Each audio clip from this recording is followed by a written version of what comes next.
Welcome to మన TV. Kurnool జిల్లా ఎమ్మిగనూరు 3వ వార్డులో ఎన్నికల ప్రచారంలో భాగంగా ఎమ్మిగనూరు సమన్వయకర్త బుట్టారేణుక వార్డులో పర్యటించారు. 3వ వార్డు కౌన్సిలర్ స్వాతి వినయ్ ఆధ్వర్యంలో బుట్టారేణుక ప్రతి ఇంటికి తిరుగుతూ ప్రతి ఒక్కరిని ఆప్యాయంగా పలకరిస్తూ ముందుకు సాగారు. వార్డు ప్రజలను వార్డులో ఉన్న సమస్యలను అడిగి తెలుసుకున్నారు. బుట్టారేణుక మాట్లాడుతూ ఎన్నికల ప్రచారంలో ప్రతి ఒక్క ఇంటి నుంచి మంచి స్పందన లభిస్తోందని, తనను ప్రతి ఒక్కరూ ఇంటిలోకి వెళ్లి ఆప్యాయంగా పిలుస్తున్నారని, చాలా సంతోషంగా ఉందని అన్నారు. దీనికి ముఖ్య కారణం ముఖ్యమంత్రి జగన్మోహన్ రెడ్డి తీసుకొచ్చిన పథకాలని ఆమె అన్నారు.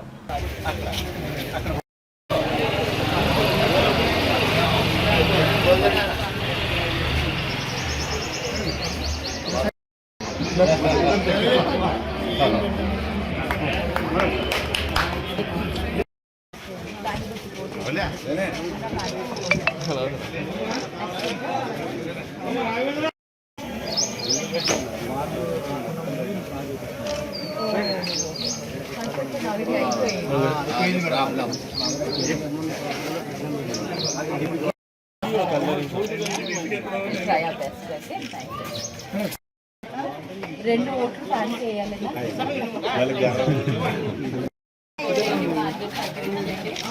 రెండు ఓట్లు ప్లాన్ చేయాలా? రెండు మిషన్లు ఉంటాయి, రెండు ప్లాన్ చేయాలి.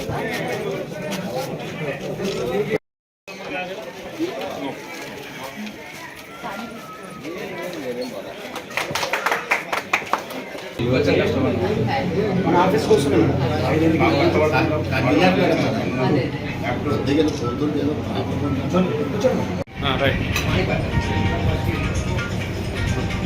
అదే చాలా ఎక్కువ ఉంది ల్యాబ్ దాంట్లో, కానీ మీకు ఇప్పుడు అమ్మాయి ఎక్కువ కాబట్టి आरोग्यश्री में ट्राई करते हैं मैडम, उसमें नहीं आए तो सीएम रिलीफ फंड पर ट्राई करते हैं।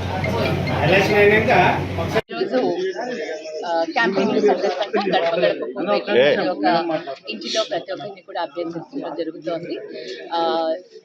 3rd ward Swathi and Vinay గారి, కౌన్సిలర్ స్వాతి అండ్ వినయ్ గారి ఆధ్వర్యంలో ఈరోజు గడప గడప ప్రోగ్రామ్ చేస్తున్నాము. ప్రతి ఇంటి దగ్గర చాలా మంచి స్పందన వస్తుంది. అందరూ కూడా చక్కగా స్వాగతిస్తున్నారు. ఇక్కడంతా కూడా ఎక్కువగా వీవర్స్ ఉన్న కాలనీ ఇది. ప్రతి ఒక్కరూ కూడా మా అమ్మాయి వచ్చింది అని వాళ్ళు చాలా ఆనందంగా ప్రతి ఇంట్లోకి స్వాగతిస్తున్నారు. సో నేను క్యాంపెయినింగ్లో ప్రతి ఇంట్లోకి వెళ్ళాల్సి వస్తుంది, బట్ ఇట్స్ గుడ్. వాళ్ళ ప్రేమ, వాళ్ళ ఆప్యాయత చూస్తుంటే చాలా ఆనందంగా ఉంది. ఇక్కడ కొన్ని చిన్న చిన్న సమస్యలు ఉన్నాయి, వాటిని చెప్పారు, తప్పకుండా వాటిని పరిష్కరిస్తాను. మేజర్గా అందరూ చాలా హ్యాపీగా ఉన్నారు. So I'm very happy. ఇవన్నీ కూడా మాకు ఇంత ధైర్యాన్ని ఇస్తుంది బికాస్ ఆఫ్ జగనన్న పథకాలు, జగనన్న సంక్షేమ పథకాలు. ఆ పథకాల కింద ప్రతి ఒక్కరు కూడా లబ్ధి పొందుతున్నందుకు ప్రతి ఒక్కరు కూడా చాలా ఆనందంగా ఉన్నారు. Every family, each and every కుటుంబంలో ఏదో ఒక బెనిఫిషియరీ ఉన్నారు. వాళ్ళ వల్ల చాలా ఆనందంగా ఉన్నారు. సో మాకు రోజు రోజుకి ఏంటంటే ఈ పథకాల వల్ల చాలా ఎంకరేజ్మెంట్ దొరుకుతుంది. సో వి వెరీ హ్యాపీ అండి.